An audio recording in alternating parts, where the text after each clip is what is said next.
안녕하세요. 조용조용 잠들 때까지 자장가 동화의 감자공주 이모예요. 피곤하고 고단한 밤, 오늘도 많이 고생하셨어요. 시작할게요. 푸른 구슬. 옛날 물 맑고 공기 좋은 어느 마을에 할아버지와 할머니가 살았어요.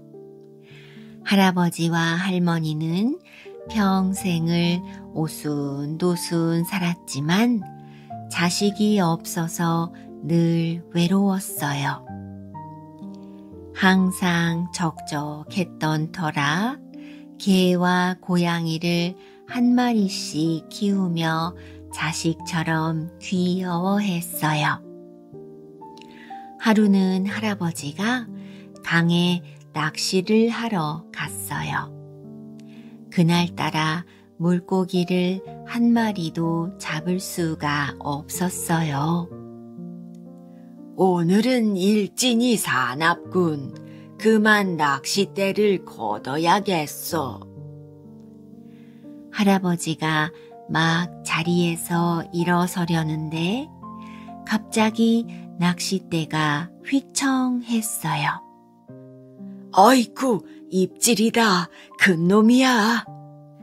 할아버지가 낚싯대를 힘껏 잡아당기자 번쩍번쩍하는 금빛 잉어가 잡혀 올라오고 있었어요.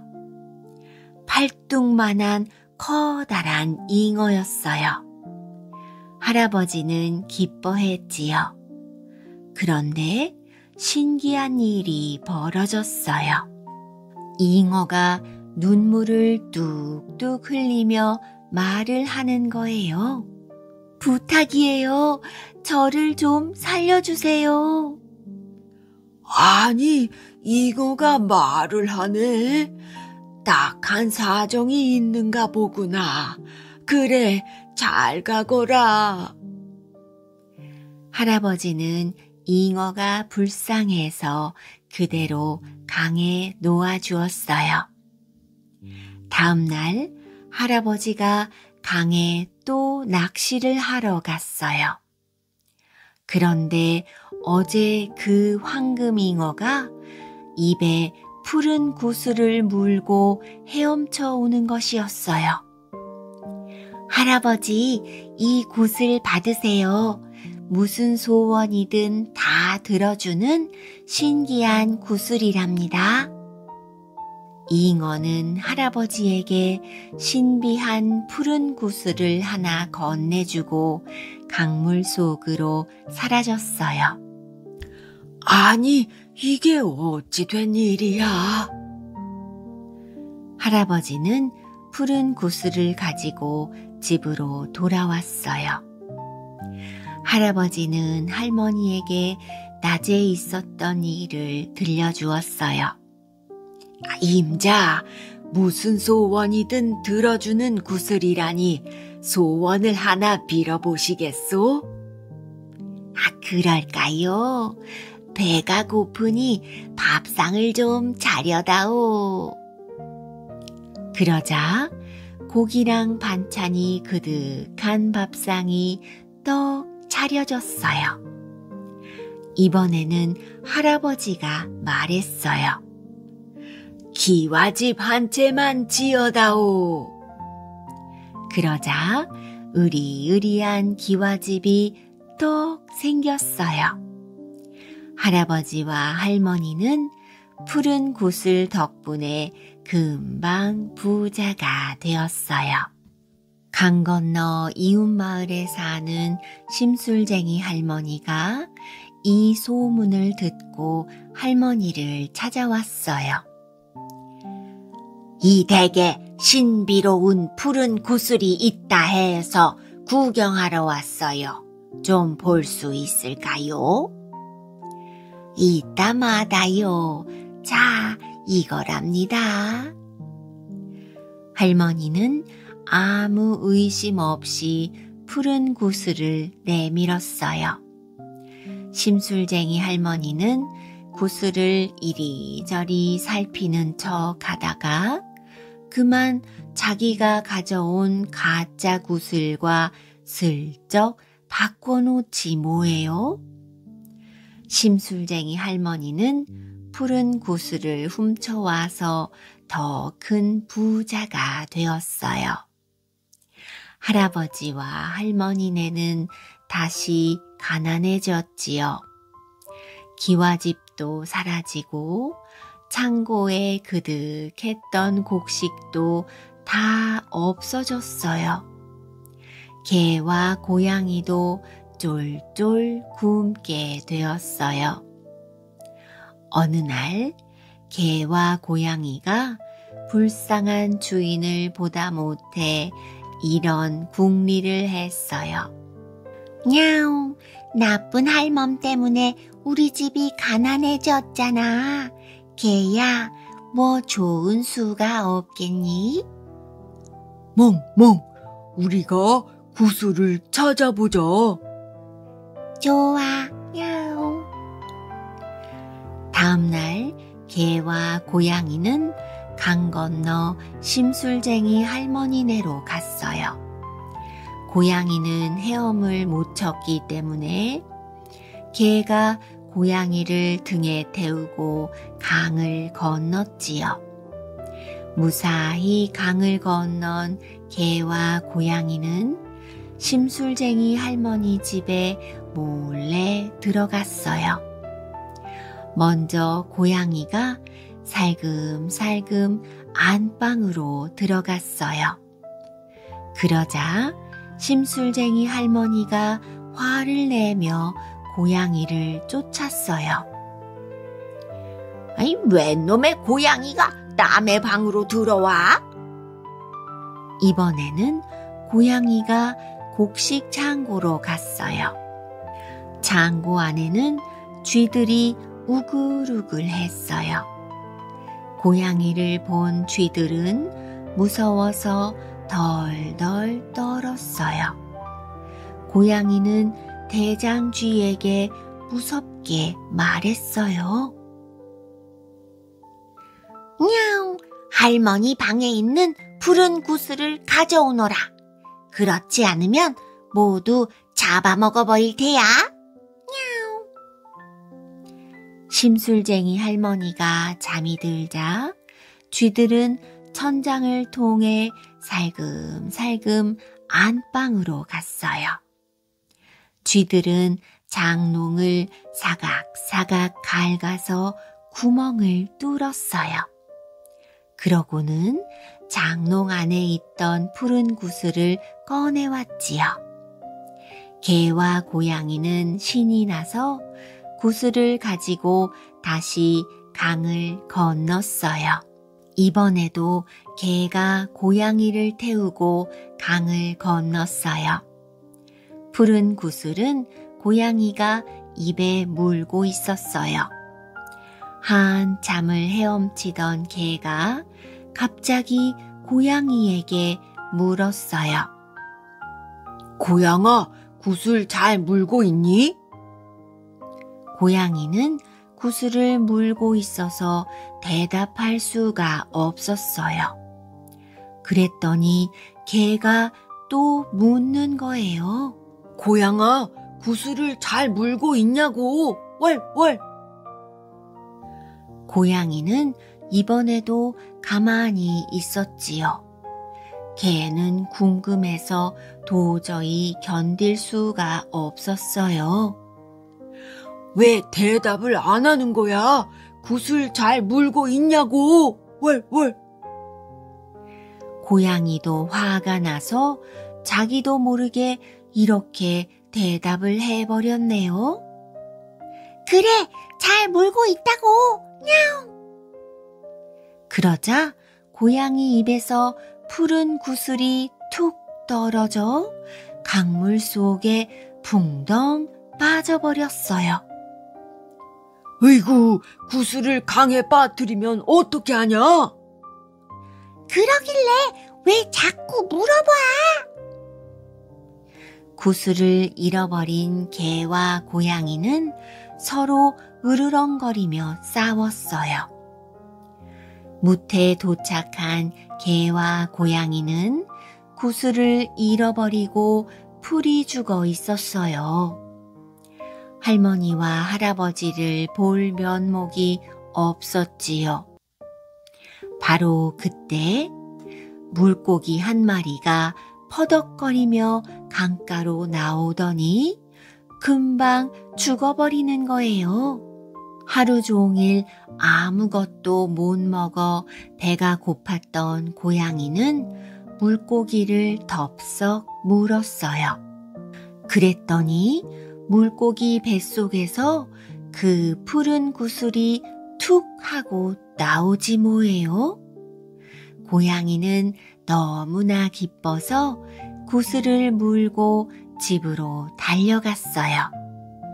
할아버지와 할머니는 구슬을 찾아온 고양이를 귀여워하며 늘 방 안에서 먹고 자고 놀게 했어요. 그러나 개는 집 안에 들이지 않고 마당에서 도둑이 오나 안 오나 집을 지키게 했지요. 개는 혼자서 사랑을 독차지하고 있는 고양이가 얄미웠어요. 얌체처럼 혼자만 예쁨 받기냐? 내가 아니었으면 강도 못 건넜을 거야. 월월. 구슬을 찾아온 건 나라고. 부럽냐? 냐우. 그래서 개와 고양이는 지금도 만나기만 하면 싸운대요. 푸른 구슬에 관한 이야기는 오래전부터 우리나라에 전해져 내려오는 옛 이야기랍니다.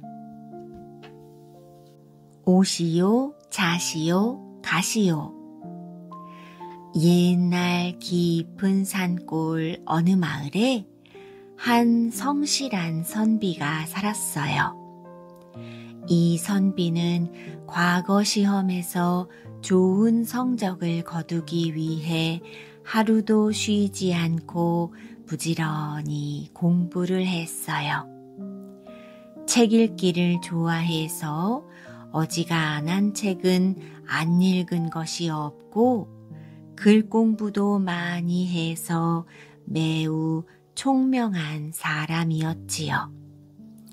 열심히 공부를 하던 중에 선비는 이런 생각을 했어요. 과거 시험을 보러 가는 날은 마음이 급하고 정신이 없을 테니 미리 한양에 가는 길을 익혀두어야겠어. 선비는 어머니께 말했어요. 어머니, 나중에 과거 시험을 보러 갈 텐데 한양은 처음 가는 터라 지리를 잘 모르니 미리 한번 다녀오겠습니다. 그래, 좋은 생각이구나.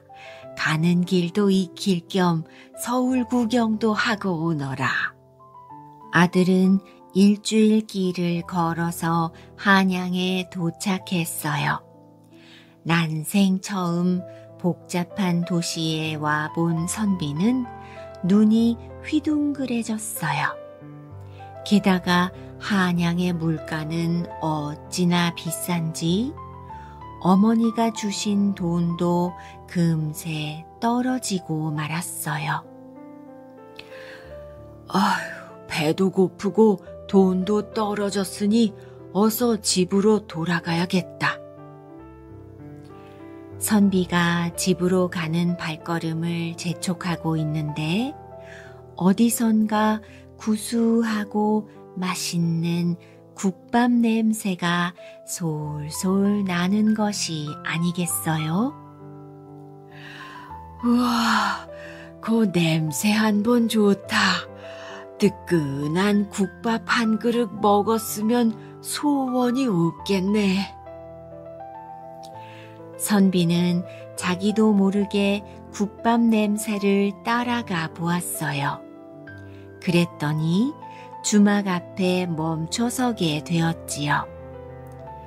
돈이 한 푼도 없는 선비는 주막에 들어가지도 못하고 주막 문 밖에서 냄새만 맡으며 침을 꼴깍 삼켰어요. 선비는 주막 앞에서 곰곰이 생각을 해보았어요. 무슨 좋은 수가 없을까? 옳지. 선비는 싱긋이 웃으며 무릎을 탁 쳤어요.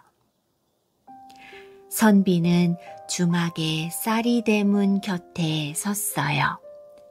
그러고는 국밥집 주인에게 한 손님이 입고 있는 옷을 가리키며 큰 소리로 말했어요. 여보시오, 저게 무엇이오? 그러자 국밥집 아주머니가 대답했지요. 옷이오.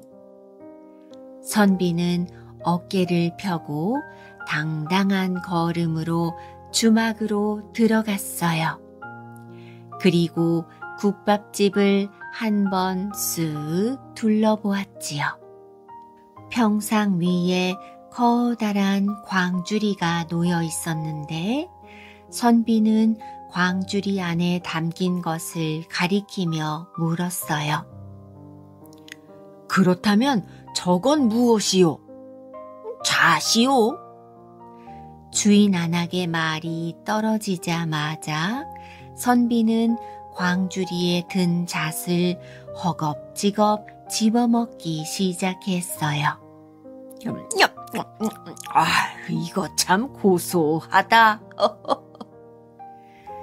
선비가 주인의 허락도 없이 잣을 먹고 있으니 주인이 버럭 화를 냈지요. 이보시오.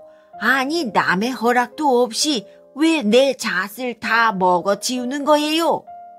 주인 안악과 선비가 소란을 피우자 국밥집에 있던 손님들은 힐끔힐끔 쳐다보았어요. 고소한 잣으로 허기를 면한 선비는 갓을 단정히 고쳐 쓰고는 주인에게 말했어요. 배고픈 나그네에게 고소하고 맛난 잣으로 허기를 달래게 해주어서 고맙소. 내 이 은혜는 잊지 않으리다. 그런데 이것은 무엇이오? 선비는 자기가 쓰고 있던 갓을 가리키며 말했어요. 갓이오. 고맙소. 안녕히 계십시오. 선비는 유유히 국밥집을 빠져나와 길을 갔답니다. 다시 찾은 돈. 옛날 어느 마을에 큰 돈을 번 상인이 있었어요. 이 사람은 고향을 떠나 물건을 사고 팔며 큰 돈을 벌었지요. 그런데 상인에게는 한 가지 고민이 있었어요. 집으로 돌아갈 때까지 자기가 번 돈을 어떻게 보관해야 안전할지가 걱정이었지요. 상인은 고민 끝에 큰 돈을 땅에 묻어두기로 했어요. 사람이 지나다니지 않는 깊은 숲속으로 가서 나무 밑에 돈을 묻었어요.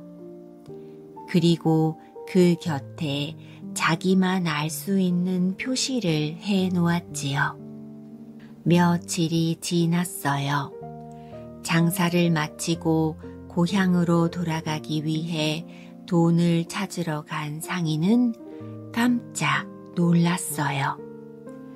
나무 밑에 묻어 놓았던 돈이 감쪽같이 사라지고 없었던 거예요. 아이고, 내 돈, 이게 어떻게 된 일이지? 상인은 자리에 주저앉아 땅을 치며 울었어요. 마음이 상할 대로 상한 상인은 이제 자포자기하는 마음으로 일어서서 집으로 돌아가려고 했어요. 한숨을 길게 내쉬며 먼 산을 바라보았지요.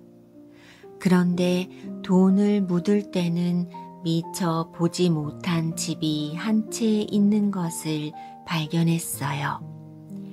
상인은 얼른 그 집으로 달려갔어요. 가까이 다가가 살펴보니 상인이 돈을 묻은 나무 쪽으로 작은 창문이 하나 나 있는 것이었어요. 혹시 내가 돈을 묻는 것을 이 창문으로 본 거 아닐까?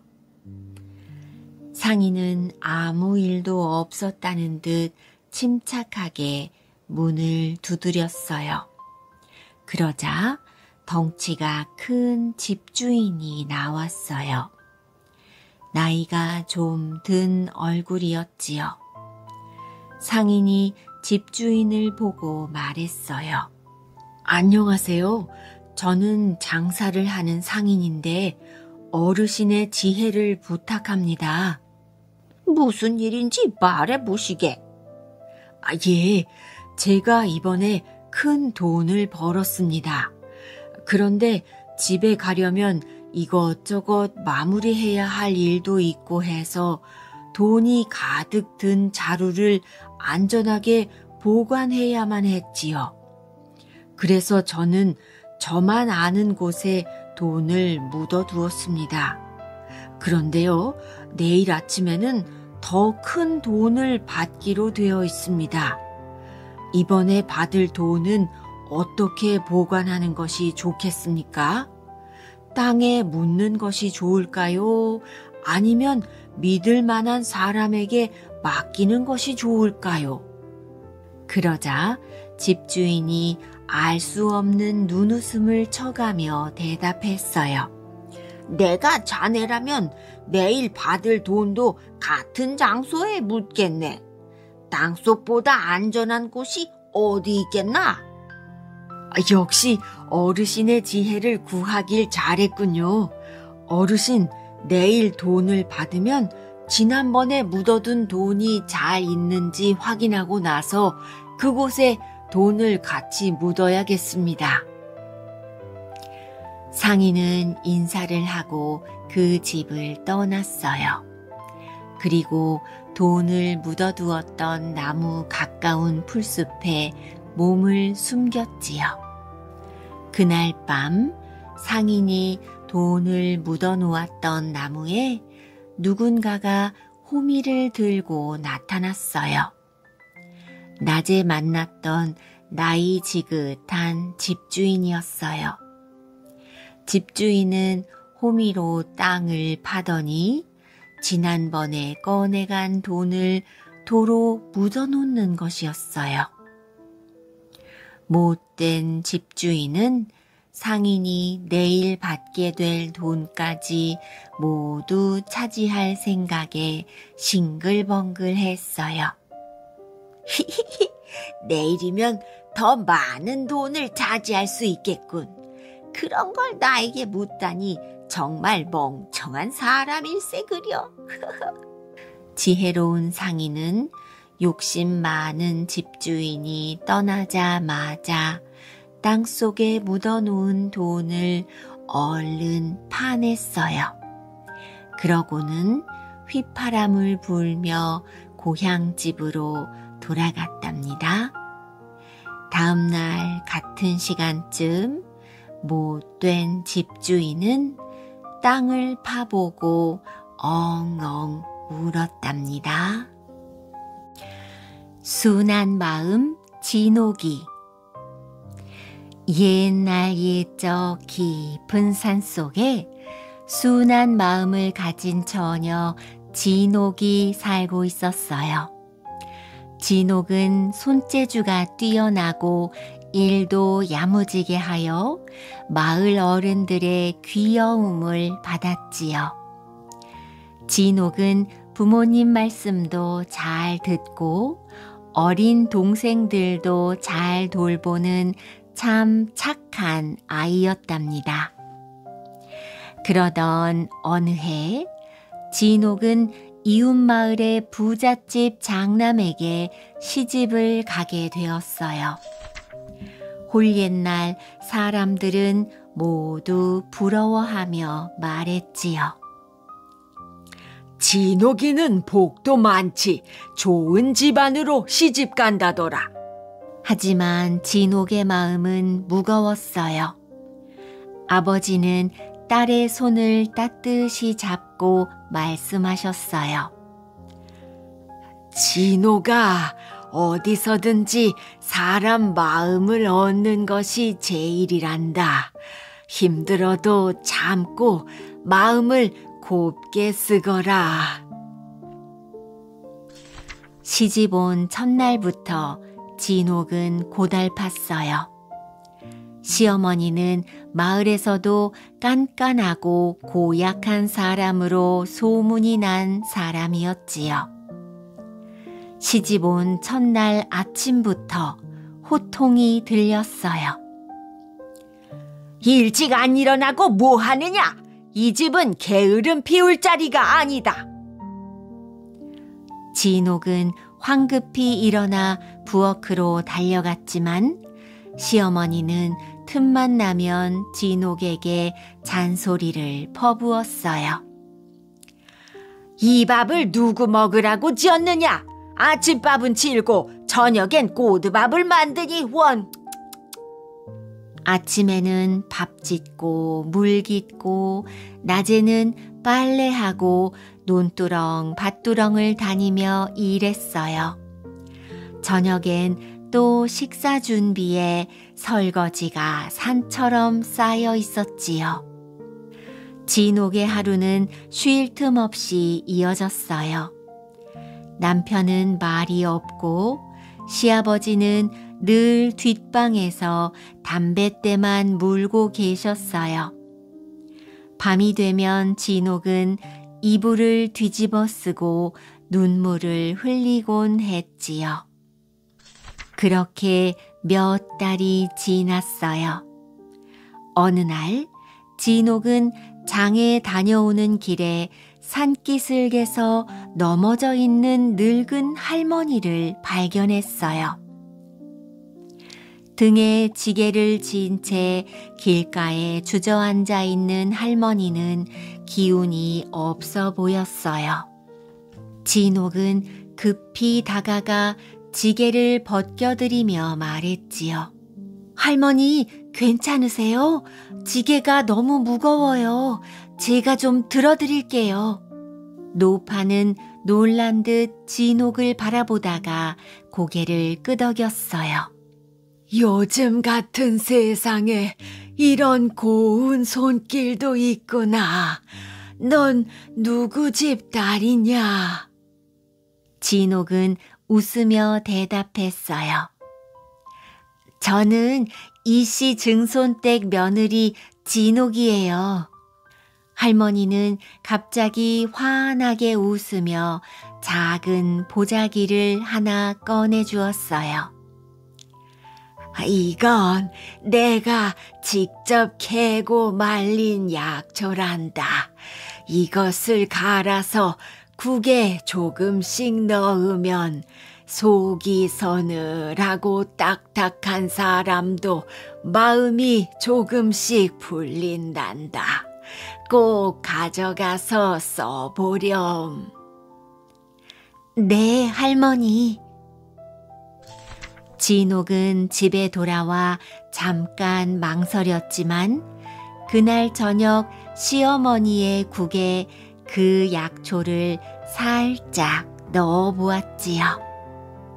다음 날도 그 다음 날에도 국에 약초 가루를 아주 조금씩 넣었어요. 며칠이 지나자 신기하게도 시어머니의 말투에 변화가 생기기 시작했어요. 오늘은 국이 좀 낫구나. 허리도 덜 아픈 것 같고. 진옥은 조심스럽게 매일 아침 조금씩 약초를 국에 넣었고 시어머니는 점점 말이 부드러워졌어요. 때로는 식사 도중에 먼저 말을 걸기도 했지요. 진호가, 예전엔 내가 너무 모질게 굴었지. 요새 네가 끓인 국이 어찌 이리도 맛이 좋으냐. 네가 해준 음식을 먹으면 마음도 편해지는 것 같구나. 어느 날은 시어머니가 진옥에게 말했어요. 진옥아, 이건 너 주려고 만든 거란다. 자. 어머님, 이게 뭔데요? 예쁜 옷감이 생길 때마다 누벼 만든 이불이란다. 밤마다 이불 속에서 네가 우는 소리를 다 들었지 뭐냐. 힘든 마음도 내색 안고 참아주다니 참 속이 깊은 아이로구나. 진옥은 그 말을 듣고 눈물이 났어요. 그날 밤 시어머니는 처음으로 진옥의 손을 꼭 잡아주었어요. 그 후로 진옥과 시어머니는 조금씩 가까워졌습니다. 함께 장에도 가고 김장도 나란히 하고 마을 일에도 나서서 함께 웃곤 했지요. 진옥은 할머니에게 받은 약초가 다 떨어진 후에도 시어머니에게 마음을 다해 정성을 쏟았어요. 그리고 놀랍게도 그 정성은 더 깊이 전해졌지요. 어느 봄날 시어머니가 장독대 앞에서 말했어요. 이제 내가 늙고 힘이 없어졌으니 네가 이 집의 기둥이다. 넌 나에게 귀한 딸이고 말고. 아가야, 고맙구나. 진옥은 촉촉해진 눈으로 조용히 고개를 끄덕였어요. 세월이 흐른 뒤 진옥은 마을의 어른이 되었어요. 진옥은 시집살이로 힘들어하는 며느리들을 불러 따뜻한 국 한 그릇을 내주며 토닥였어요. 사람의 마음은 억지로는 풀리지 않아요. 꾸준한 진심과 기다림이 있어야 해요. 때로는 눈물도 필요하지만 결국 마음은 닿게 되어 있지요. 힘내세요. 이 이야기는 오랜 세월이 흐른 지금도 전해지며 사람들의 마음을 어루만져주는 우리나라 민담으로 남아 있답니다.